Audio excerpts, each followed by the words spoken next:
हिंदू धर्म में केवल भगवान शंकर एक ऐसे एकमात्र देव माने जाते हैं जो अपने भक्तों पर बहुत जल्दी प्रसन्न हो जाते हैं। कहते हैं यही कारण है कि इन्हें भोलेनाथ कहा जाता है। परंतु आपको बता दें कि भगवान शंकर जैसे जल्दी प्रसन्न होकर भक्तों की सभी मनोकामनाएं पूरी करते हैं, तो वहीं इनका क्रोध भी उतना ही प्रभावी होता है। कहते हैं अगर इन्हें किसी पर क्रोध आ जाए तो वो जल्दी शांत नहीं होता। आप सब ने देखा होगा कि भगवान शंकर का स्वरूप बाकी के सभी देवी देवताओं से विभिन्न है। सबसे भिन्न है शिव जी की तीसरी आँख। बता दें कि सभी देवी देवताओं में सिर्फ भोलेनाथ की ही तीसरी आँख नजर आती है। शास्त्रों में इस बात का वर्णन मिलता है कि हर जीव की तीसरी आँख होती है, परंतु आप में से ऐसे बहुत कम लोग होंगे जिन्होंने इसके बारे में यानी शिव जी की तीसरी आँख के बारे में जानने की कोशिश की होगी। तो अगर आप इसके बारे में नहीं जानते तो चलिए हम आपको इससे जुड़ी कुछ ऐसी बातें बताते हैं जिन्हें जानने के बाद आप दंग रह जाएंगे। आइए जानते हैं महादेव की तीसरी आँख का रहस्य।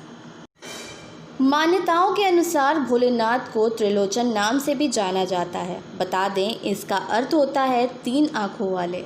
शास्त्रों के अनुसार महादेव की 2 नेत्रों में से एक में चंद्रमा और दूसरे में सूर्य है, जबकि उनकी तीसरी आँख को विवेक कहा गया है। कहते हैं देवों के देव महादेव अकेले ऐसे देव हैं जिनकी आँखों से सच्चाई कभी छिप नहीं सकती, जिस वजह से उन्हें महादेव का परम ब्रह्मा भी कहा जाता है।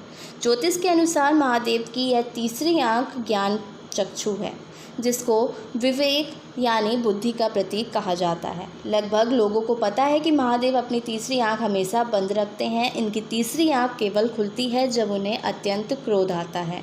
ऐसा भी कहा जा सकता है कि जब इनका विवेक विचलित होता है तो इनकी तीसरी नेत्र खुल जाती है, जिस कारण प्रलय आता है। कुछ शास्त्रों के मुताबिक तीसरी आँख हर मनुष्य को प्राप्त होती है, जो अतः प्रेरणा के समान व्यक्ति की भोतर होती है, परंतु इसे जागृत करने के लिए कठोर साधना और ज्ञान की आवश्यकता होती है। वास्तव में देखा जाए तो यह तीसरा नेत्र काम, वासना, क्रोध, लोभ, मोह, अहंकार को नियंत्रित रखता है।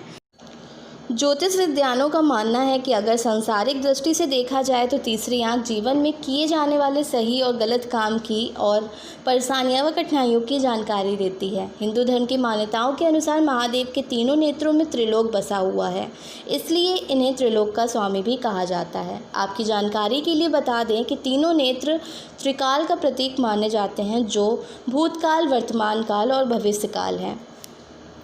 हम आशा करते हैं कि आपको हमारा ये वीडियो पसंद आया होगा। अगर आप ऐसे ही रोचक तथ्यों के बारे में जानना चाहते हैं तो कमेंट बॉक्स में ज़रूर लिखिएगा। Thank you so much.